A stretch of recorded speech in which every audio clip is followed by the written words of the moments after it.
Hormuz প্রণালীর উপর ভোর তখন ঠিক ফুটতে শুরু করেছে।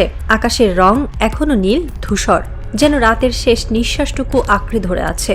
সমুদ্রের উপরে হালকা কুয়াশা, সামান্য বাতাসে কাঁপছে জলরেখা, কিন্তু তার আড়ালে লুকিয়ে ছিল এক অদৃশ্য আগুন। ঠিক সেই সময় একটি বিশাল ধাতব দানব নেমে আসছিল মধ্যপ্রাচ্যের আকাশে। এর নাম MQ-4C ট্রিটন, মার্কিন যুক্তরাষ্ট্রের সবচেয়ে দাম্ভিক ও অত্যাধুনিক নজরদারি ড্রোন। মসৃণ ডানার নিচে ঝলমল করা সেন্সরগুলো পারস্য উপসাগরের প্রতিটি ইঞ্চিকে স্ক্যান করে করে তেহরানের সামরিক গতিবিধির ওপর কঠোর নজর রাখছিল। ড্রোনটির ককপিটহীন শরীর অদ্ভুত আত্মবিশ্বাসে ভরপুর, যেন এ আকাশই তার জন্মভূমি, সমুদ্র তার ব্যক্তিগত মানচিত্র। আর আমেরিকার পরিকল্পনাও ছিল সেরকম। এই ড্রোন অবাধে উড়বে, ইরানের আকাশসীমা যন্ত্রের মতো চিবিয়ে ফেলবে আর ফিরে যাবে নিরাপদ ঘাঁটিতে। কিন্তু ওই মুহূর্তেই যেন হাওয়ার প্রবাহ বদলে গেল। প্রথমে হালকা স্ট্যাটিক শব্দ, তারপর রাডারে খানিক বিকৃতি। কয়েক সেকেন্ড পরই ড্রোনটি এক অজানা অন্ধকারে ঢুকে গেল। মহাকাশ থেকে পাঠানো ডেটা লিঙ্ক হঠাৎ কেঁপে উঠল। পেন্টাগনের মনিটরে দেখা গেল লাল লেখা, ইমার্জেন্সি সিগন্যাল লস্ট। মাত্র 17 সেকেন্ডের মধ্যে আমেরিকার সবচেয়ে অহংকারী নজরদারি অস্ত্রটি রাডার ট্রান্সপন্ডার সহ সম্পূর্ণ নিখোঁজ। এই বিশাল ড্রোন, যা 30,000 ফুট ওপরে 24 ঘন্টা টানা উঠতে পারে, যা মার্কিন নৌবাহিনীর সমুদ্র চোখ, মুহূর্তেই অদৃশ্য হয়ে গেল তেহরানের আকাশসীমায়। হোয়াইট হাউসে তখনও সকালের আলো ঢোকেনি, কিন্তু খবর পৌঁছাতে না পৌঁছাতেই ডোনাল্ড ট্রাম্পের চোখে ভয় মিশ্রিত বিস্ময়। তেহরান যে বার্তা দিতে চেয়েছিল তা এক লাইনে বলা যায়, এ আকাশ শূন্য নয়, এ আকাশ আমাদের। MQ-4C ট্রিটন কোনো সাধারণ উড়ন্ত যন্ত্র নয়। এটি যুক্তরাষ্ট্রের গর্ব, শক্তি আর গোয়েন্দা আধিপত্যের প্রতীক। এটি 30,000 ফুট উচ্চতায় ঘন্টার পর ঘন্টা উড়তে পারে, পুরো সমুদ্র অঞ্চল স্ক্যান করতে পারে, জাহাজ, সাবমেরিন, ক্ষেপণাস্ত্র সবকিছুর অবস্থান জানতে পারে। এতে রয়েছে শক্তিশালী সিগন্যাল ইন্টেলিজেন্স প্রযুক্তি। এর রিয়েল টাইম ডেটা পেন্টাগন ও নৌবাহিনীকে ফিড করে। এমন ড্রোন হঠাৎ নিখোঁজ হওয়া যুক্তরাষ্ট্রের সামরিক ইতিহাসে একটি অশনি সংকেত। পেন্টাগন অফিসাররা প্রথমে ভেবেছিল এটি কোনো প্রযুক্তিগত ত্রুটি, কিন্তু তেহরানের বিবৃতি পশ্চিমা প্রেসে পৌঁছাতেই পুরো ভূ রাজনীতি কেঁপে উঠল। আমাদের আকাশসীমায় অবৈধ প্রবেশের শাস্তি আমরা দিয়ে দিয়েছি। তেহরান নাম বলেনি, হুমকি দেয়নি, শুধু একটি বাক্য যা সমুদ্রের উপর বজ্রের শব্দের মতো আঘাত করল। আন্তর্জাতিক সামরিক জার্নালগুলো একে একে একটি তথ্য প্রকাশ করতে থাকে। MQ-4C ট্রিটন ধ্বংস হয়নি, এটি হাইজ্যাক হয়েছে। ইরান তাদের উন্নত ইলেকট্রনিক জ্যামিং ব্যবস্থার মাধ্যমে ড্রোনটির সিগন্যাল ব্যাহত করেছে, নেভিগেশন সিস্টেম বন্ধ করেছে, ডেটা লিঙ্ক কেটে দিয়েছে, তারপর পুরো নিয়ন্ত্রণ নিজেদের হাতে নিয়েছে। এটি কেবল প্রযুক্তিগত বিজয় নয়, এটি ক্ষমতার ভাষায় বলা একটি সতর্কবার্তা। পশ্চিমারা এতদিন ইরানকে প্রযুক্তিগতভাবে পিছিয়ে থাকা এক রাষ্ট্র হিসেবে দেখত। তারা ভাবত ইরানের সেনাবাহিনী আমাদের সঙ্গে তুলনাই চলে না। কিন্তু হরমুজের আকাশ সেই ধারণাকে এক লহমায় ভেঙে ফেলল। বিশেষজ্ঞদের ভাষায়, ইরান যুক্তরাষ্ট্রকে প্রযুক্তির ময়দানে প্রথমবারের মতো পরাজিত করল।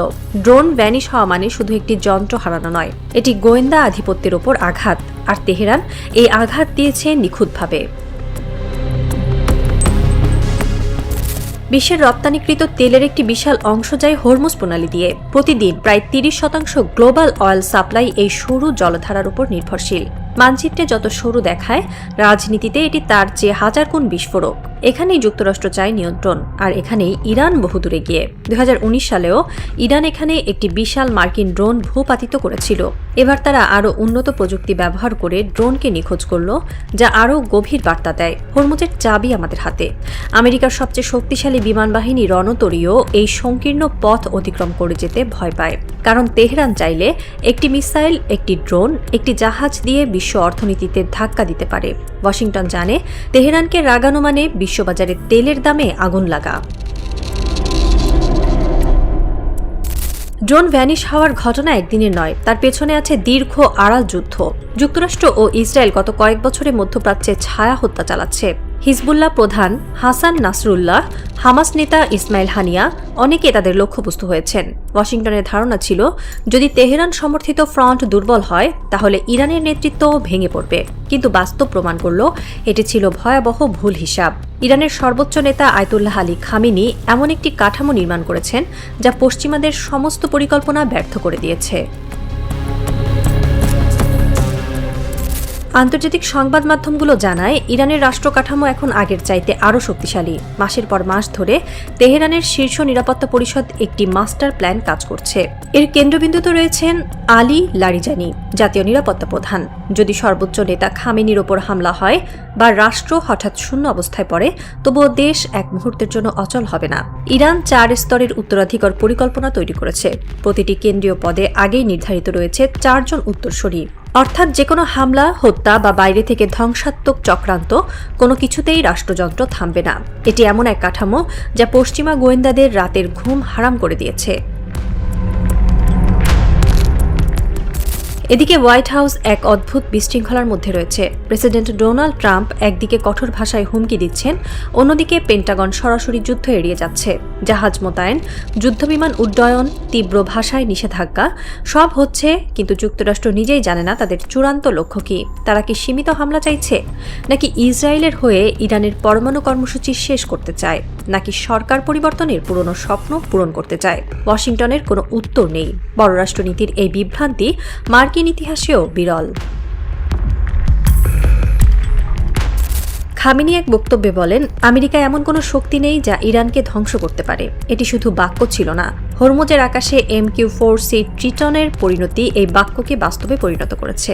ইরান দেখিয়ে দিয়েছে তারা আকাশ রক্ষা করতে পারে, ইলেকট্রনিক যুদ্ধক্ষেত্রে আধিপত্য রাখতে পারে, শীর্ষ নেতৃত্বকে রক্ষা করতে পারে, রাষ্ট্রযন্ত্র যে কোনো পরিস্থিতিতে চালু রাখতে পারে। এই সমস্ত প্রস্তুতির সামনে ওয়াশিংটনের চক্রান্ত আজ নিতান্তই দুর্বল বলে মনে হয়। পশ্চিমা বিশ্লেষকরাও বলছেন, ইরান কেবল সামরিক শক্তি নয়, রাষ্ট্রীয় স্থিতিশীলতার খেলাতেও এগিয়ে গেছে। রাত গভীর হয়েছে। তেহরানের আকাশে হালকা বাতাস, যেন দিনভর সংগঠিত অদৃশ্য যুদ্ধের ক্লান্তি বহন করছে। একটি জানালার সামনে দাঁড়িয়ে আছেন আয়াতুল্লাহ খামেনি। তার চোখে কোনো উত্তেজনা নেই, কোনো বিস্ময় নেই, শুধু এক অদ্ভুত শান্তি। দূরে কোথাও সাইরেন বেজে ওঠে। হরমুজ প্রণালী শান্ত, কিন্তু সমুদ্রের নিচে লুকিয়ে আছে আগুন। মুহূর্তেই ফোন আসে নিরাপত্তা প্রধানের, কণ্ঠস্বর শান্ত, স্থির। ড্রোনটি আর কখনো আকাশে ফিরবে না। খামেনি চোখ বন্ধ করেন, যেন পুরো অঞ্চলকে অনুভব করছেন। এই নীরবতা, এই স্থিরতা, এই দমবন্ধ উত্তেজনা সবকিছু মিলেই বার্তা দেয়, মধ্যপ্রাচ্যের নতুন ক্ষমতার কেন্দ্র আর আগের মতো নেই। দুর্বল ইরান, এই ধারণা আজ ইতিহাস। আকাশে তখনও কিছুটা অন্ধকার, কিন্তু দক্ষিণ দিকের হাওয়া হঠাৎ জানালার পর্দা নাড়িয়ে দেয়, আর সেই শব্দেই বোঝা যায় অদৃশ্য যুদ্ধ এখনো শেষ হয়নি, বরং শুরু হয়েছে নতুন অধ্যায়। এক অধ্যায় যেখানে মাত্র কয়েক সেকেন্ডেই একটি সুপার পাওয়ারের অহংকার ভেঙে চূর্ণ হতে পারে।